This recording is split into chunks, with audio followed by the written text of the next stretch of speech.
오늘 함께 읽었던 본문 말씀 43절, 내 이웃을 사랑하고 내 원수를 미워하라. 이 명령은 성경에 있지 않습니다. 구약이나 율법을 봐도 성경의 명령은 내 이웃을 사랑하라입니다. 내 원수를 미워하라, 이 부분이 없는 것이죠. 그런데 예수님께서 이렇게 말씀하시는 것은 너희의 사랑은 진짜 사랑이 아니다, 그저 편을 나누고 못된 것에 불과하다, 이렇게 지적하시는 말씀입니다. 사랑이라는 것은 원수를 맺을 수 없는 것입니다. 그러나 유대인들의 사랑은 원수를 만들어내는 사랑이었습니다. 그것은 편을 가르고 또 자기 편과 원수를 만드는 사랑이었습니다. 성경에서 말하는 욕심과 이기심에서 벗어나 모든 장애를 극복하는 진짜 사랑이 아니었습니다. 당시의 유대인들은 사랑이라는 이름으로 자신의 우월감을 증명하였고 자신의 잘난 것을 자랑하였지 하나님이 원하시는 진정한 사랑을 하지 못했다는 것을 우리는 뒤에 성경 말씀에서도 여러 군데 찾아볼 수 있습니다. 46절에 너희가 너희를 사랑하는 자를 사랑하면 무슨 상이 있으리요? 또 47절, 또 너희가 너희 형제에게만 무난하면 남보다 더하는 것이 무엇이냐? 이런 말씀들은 유대인들의 사랑이 하나님을 모르는 세상 사람들의 사랑과 똑같다, 이런 지적인 것입니다. 세상 사람들은 자기를 사랑하고 남을 사랑하지 못합니다. 세상에서 남을 사랑한다 할 때는 뭔가 이유가 있습니다. 이해관계가 있거나 또는 자기 편을 만들기 위해서이지 성경이 말하는 진정한 사랑은 세상에 없습니다. 이런 애들이 누가복음 10장 사마리아인 비유에서도 잘 드러나고 있습니다. 누가복음 10장 25절에서 29절까지 말씀입니다. 어떤 율법교사가 일어나 예수를 시험하여 이르되 선생님, 내가 무엇을 하여야 영생을 얻으리이까? 예수께서 이르시되 율법에 무엇이라 기록되었으며 내가 어떻게 읽느냐? 대답하여 이르되 내 마음을 다하며 목숨을 다하며 힘을 다하며 뜻을 다하여 주 너의 하나님을 사랑하고 또한 내 이웃을 내 자신같이 사랑하라 하였나이다. 예수께서 이르시되 내 대답이 옳도다. 이를 행하라.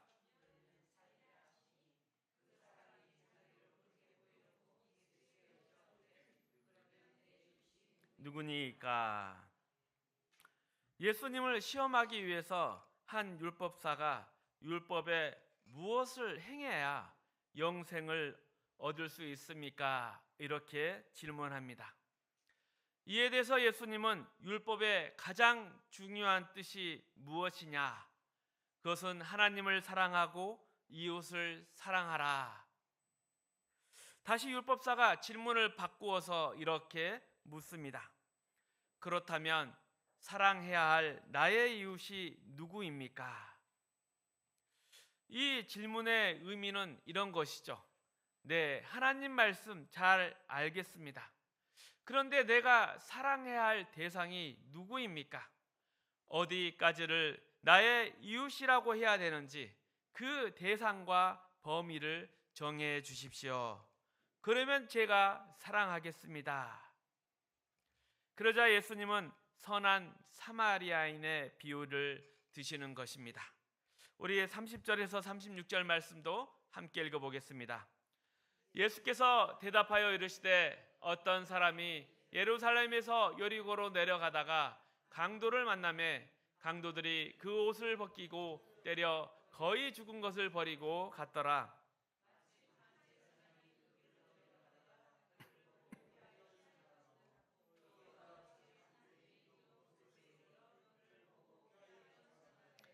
어떤 사마리아 사람은 여행 중에 거기 이르러 그를 보고 불쌍히 여겨 가까이 가서 기름과 포도주를 그 상체에 붓고 싸매고 자기 짐승에 태워 주막으로 데리고 가서 돌보아 주니라.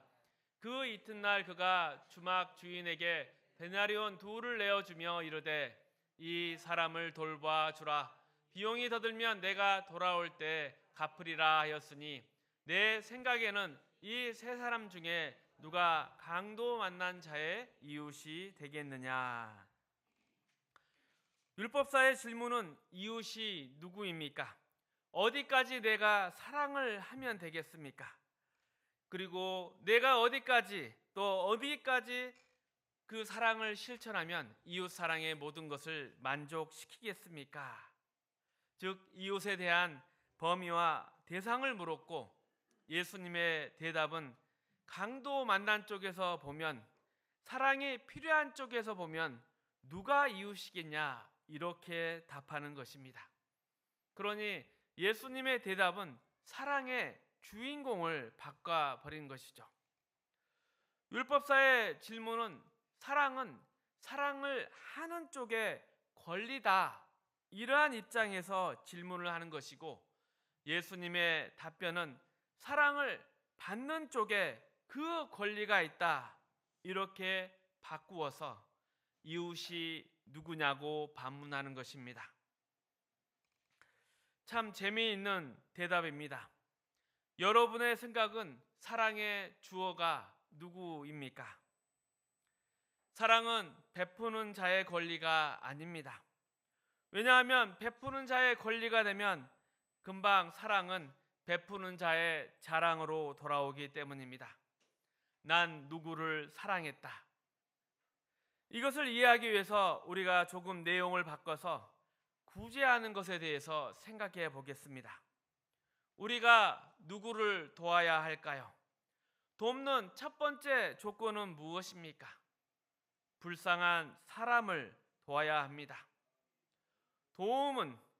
돕는 자가 자신의 구제하는 일을 자랑하기 위해서 시작되는 것이 아니라 불쌍한 자가 있기 때문에 시작된 것입니다.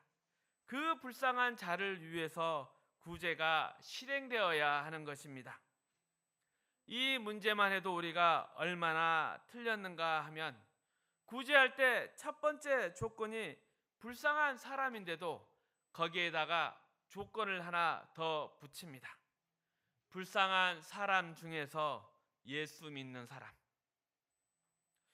그것은 앞서 본문에서 본 것 같이 너희가 너희를 사랑하는 자를 사랑하면 세리보다 나은 게 무엇이냐? 이거와 같은 것입니다. 너희가 너희 형제에게 무난하면 남보다 나은 게 무엇이냐? 바로 그 이야기를 하는 것이죠. 같은 편끼리 싸고 돌자는 얘기가 아닙니다. 불쌍한 자가 구제의 대상입니다. 끼리끼리 싸고 도는 것은 결단코 사랑이 아닙니다. 구제와 마찬가지로 사랑은 사랑이 필요한 자에게 가야 되는 것입니다. 강도 만난 사람이 볼 때 누가 이웃이 되겠느냐? 자비를 베푼 자이다. 맞다. 너도 가서 그렇게 사랑하라. 이것이 예수님의 대답이었습니다. 그러나 우리는 사랑을 행하는 자의 그 남다른 인격이 표현되고 드러나는 것이 사랑이라 생각하기 때문에 성경이 말하는 사랑을 하지 못합니다. 고린도후서 11장에서도 사도 바울이 자신의 사도직을 설명하면서 사랑의 중심이 되는 것이 무엇인지 설명하고 있습니다. 이 본문은 고린도 교회를 사도 바울이 세웠는데 그 교인들 중에서 사도 바울의 사도권, 하나님의 종된 위치에 대해서 이의를 제기하는 자들이 있었습니다. 바울은 하나님의 종답지 못하다. 우선 겉보기에 볼품도 없고 신통치 않다. 그래서 바울 스스로가 내가 하나님의 종이다 하면서 반박을 하며 그 사랑의 핵심에 대해서 이야기를 합니다. 우리 함께 고린도후서 11장 18절에서 27절까지의 말씀 함께 읽어보겠습니다. 여러 사람이 육신을 따라 자랑하니 나도 자랑하겠노라. 너희는 지혜로운 자로서 어리석은 자들을 기쁘게 용납하는구나. 누가 너희를 종으로 삼거나 잡아먹거나 빼앗거나 스스로 높이거나 뺨을 칠지라도 너희가 용납하는도다. 나는 우리가 약한 것 같이 욕되게 말하노라. 그러나 누가 무슨 일을 담대하면 어리석은 말이 남아 나도 담대하리라. 그들이 히브리인이냐 나도 그러하며 그들이 이스라엘이냐 나도 그러하며 그들이 아브라함의 후손이나 나도 그러하며 그들이 그리스도의 일꾼이냐 정신없는 말을 하거니와 나는 더욱 그러하도다. 내가 수고를 넘치도록 하고 옥에 갇히기도 더 많이 하고 매도 수없이 맞고 여러 번 죽을 뻔하였으니 유대인에게 40에서 한 항함한 매를 5번 맞았으며 3번 태장으로 맞고 1번 돌로 맞고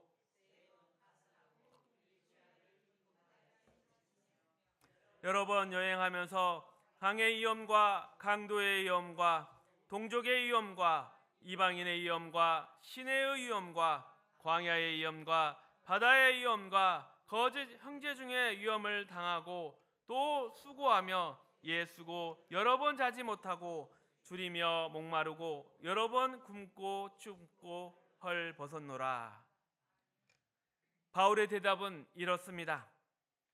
너희가 나를 하나님의 종의 자격이 없다, 그만한 실력이 없다고 하는데 나도 뼈대 있는 가문의 출신이고 나도 배울 만큼 배웠다. 내가 주를 위하여 고난을 받으면서도 물러서지 않았다.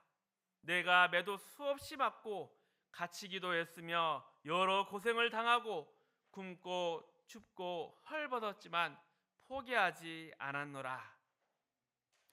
그러나 바울이 말하는 가장 하나님의 종된 표가 무엇이냐 하면 그것은 28절, 29절에 나와 있습니다. 우리 함께 읽어보겠습니다. 이 외의 일은 고사하고 아직도 날마다 내 속에 눌리는 일이 있으니 곧 모든 교회를 위하여 염려하는 것이라. 누가 약하면 내가 약하지 아니하며 누가 실족하게 되면 내가 애타지 아니하더냐. 그러니까 교회를 위해서 염려하고 애타는 것, 염려하고 애타는 것, 이것이야말로 사도 바울이 사도된 정말 분명한 증거, 하나님의 종이 된 증거다, 이렇게 이야기를 하고 있습니다. 사랑은 그 보답을 받지 못한다고 해서 서운함이나 원망으로 돌아서지 않습니다. 사랑이 그렇게 서운함이나 원망으로 돌아서는 것은 세상 사람들의 사랑이기 때문입니다. 하나님의 사랑은 그렇지 않습니다. 인간은 이런 사랑을 하지 못하는 것이죠. 하나님을 믿고 중생한 후에야 이 사랑을 가질 수 있습니다. 세상에서 이러한 사랑을 찾아본다 한다면 가장 비슷한 것이 부모와 자식의 사랑이라 하겠습니다. 자녀가 부모의 사랑과 그 지극한 정성, 섬김에 보답하지 못하고 실망시키고 혹 배신을 한다고 해서 부모가 자식을 잃거나 부모가 자식을 포기한 경우가 있습니까? 없습니다. 속이 쓰리죠. 또 여기서 사도 바울의 표현대로 누가 약하면 내가 약하지 아니하며 누가 실족하면 내가 애타지 아니하느냐, 그처럼 애가 타는 것입니다. 속이 타는 것입니다. 그렇다고 자식을 버리지도 못합니다. 외면할 수도 없습니다. 그 사랑에서 상대방을 끊어버릴 수 없고 지워버릴 수가 없습니다. 하나님께서 우리에게 어떻게 사랑을 주셨는가? 성경은 이렇게 이야기를 합니다. 우리가 아직 죄인 되었을 때 그리스도가 우리를 위하여 죽으심으로 하나님께서 우리에 대한 자기의 사랑을 확증하셨느니라. 하나님의 사랑은 조건으로 찾아오지 않았습니다. 보상을 바라고 찾아오면 그것은 이미 사랑이 아닙니다. 우리가 아직 죄인 되었을 때, 아직 하나님 앞에서 무엇인가 내세울 것 아무것도 없고 예쁘게 보이지 않았을 때 하나님이 먼저 사랑하셨고 하나님이 먼저 희생을 감수하셨습니다. 이처럼 하나님의 사랑은 자기 증명이 아닙니다. 자기 자랑이 아닙니다. 만일 그 사랑이 원수를 맺고 편가름이 있다면 그것은 진짜 사랑이 아닌 것입니다. 요한일서 4장 7절 이하의 말씀이 이것을 분명하게 확인하고 있습니다. 우리 함께 읽어보겠습니다. 사랑하는 자들아, 우리가 서로 사랑하자.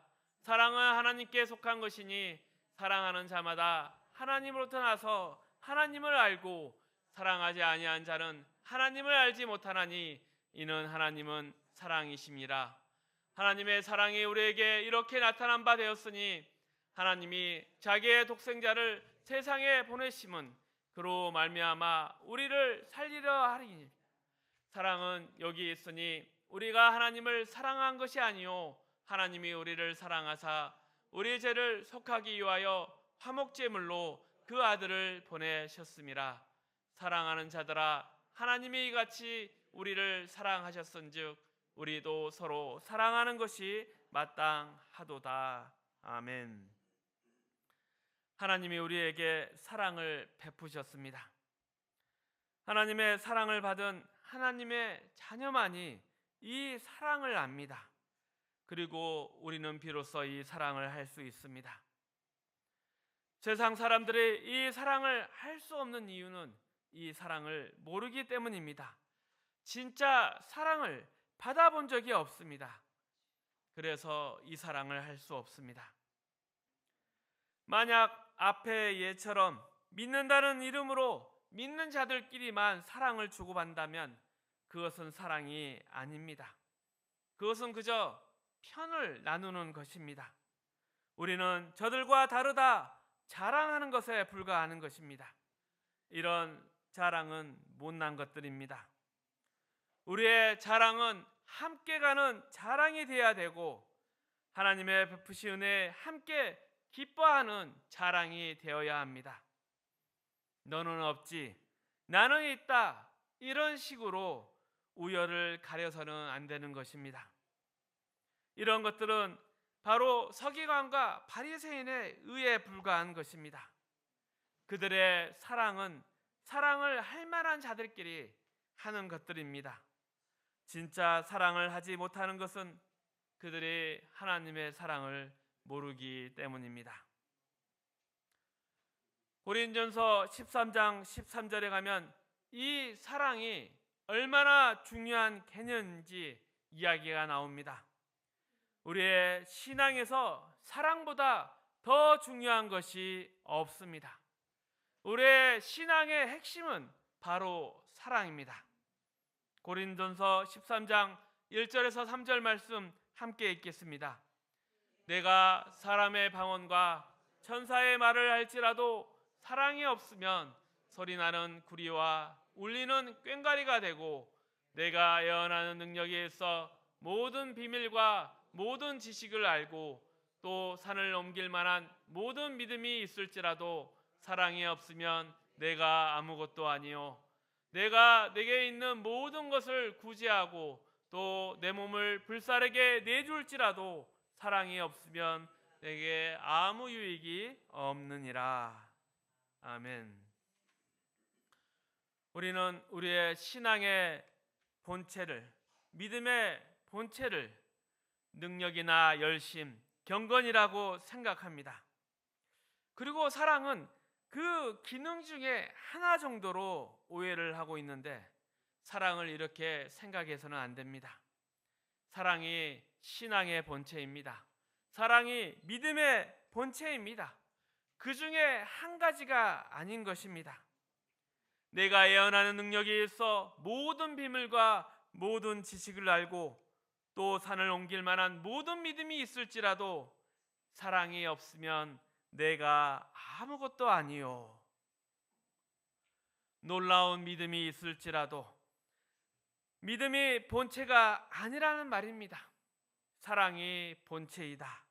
사랑이 없으면 내가 아무것도 아니요. 사랑이 없으면 I am nothing. 아무것도 없는 것입니다. 사랑이 없으면 내가 없습니다. 사랑이 없으면 신앙이 없는 것이 아니라 나 자체가 없는 것입니다. 하나님의 본체가 사랑입니다.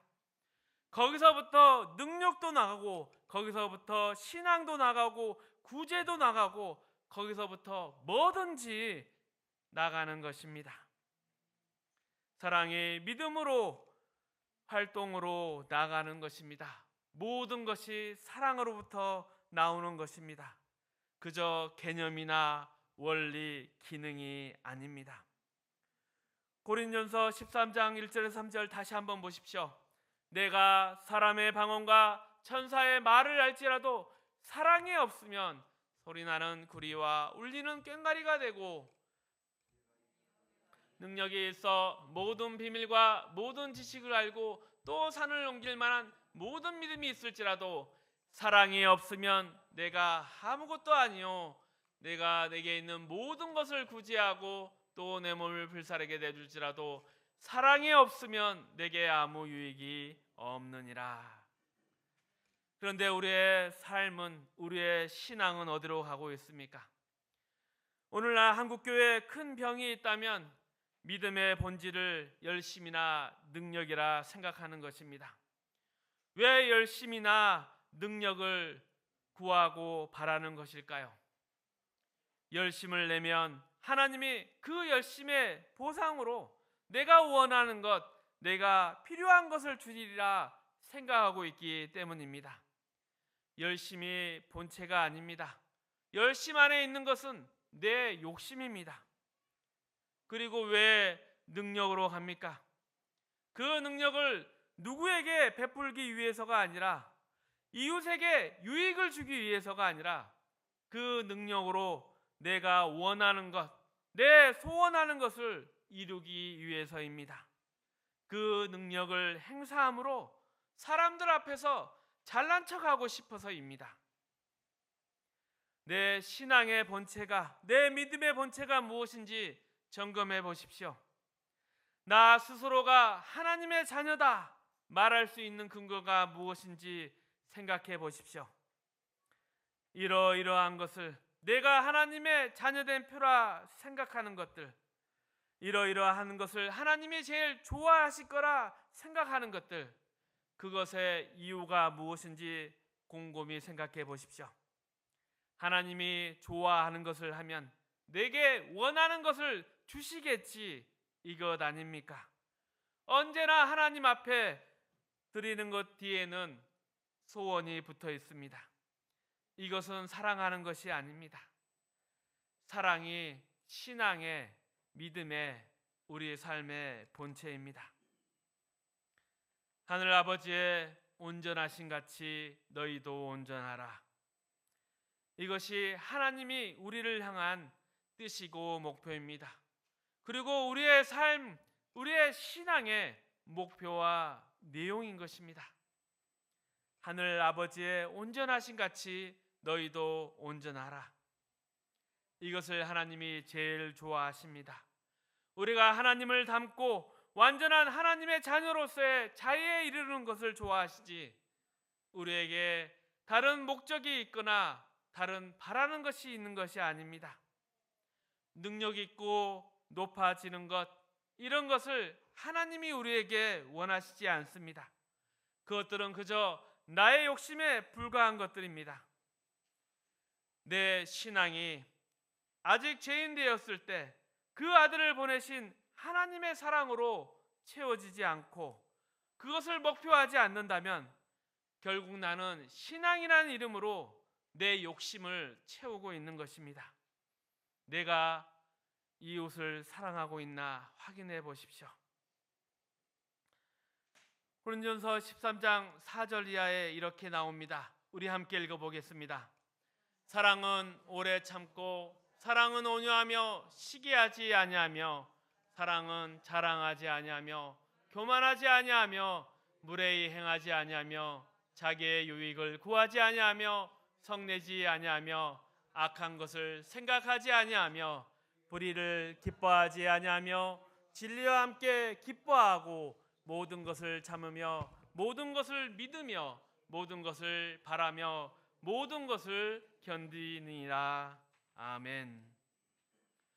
이 말씀은 누가복음 10장에서 본 것 같이 사랑을 필요한 자가 주인이라는 것입니다. 강도 만난 자가 볼 때 누가 이웃이었습니까? 사랑은 그 사랑을 필요로 하는 사람을 위하여 쓰여지고 베풀어져야 합니다. 사랑을 베푸는 자가 앞서서는 안 됩니다. 난 할 만큼 해줬다. 난 참을 만큼 참아줬다. 난 도와줄 만큼 도와줬다. 이제부터 안 되면 다 내 탓이다. 이것은 사랑이 아닙니다. 자신의 잘남을 위해서 이웃을 희생물로 만들지 마십시오. 이웃을 복되게 하기 위하여 내가 낮아져야 하는 것입니다. 이것이 성경의 핵심이고 우리 신앙의 핵심입니다. 나는 섬김을 받으러 온 것이 아니라 도리어 섬기러 왔노라. 이것이 예수님께서 즐겨 사용하신 신앙의 본질입니다. 내가 예수를 믿어서 믿지 않는 자들과 달라진 것이 무엇입니까? 무엇으로 나의 하나님 자녀된 표를 나타내야 되겠습니까? 오늘 말씀을 비추어 보면서 스스로 생각해 보시기 바랍니다. 내가 돌아봐야 할, 함께 가야 할 이웃이 누구입니까? 또 그분들에게 나는 얼마나 쓸모있는 사람입니까? 얼마나 하나님의 사람으로서 내 역할을 감당하고 있습니까? 내가 살고 존재하는 삶의 모든 지경 안에서 나를 통해 하나님의 사랑이 누려지고 또 이웃의 복이 되는 이러한 하나님의 복의 통로, 멋진 하나님의 나라의 모델하우스가 되어 가시기를 주님의 이름으로 축복합니다.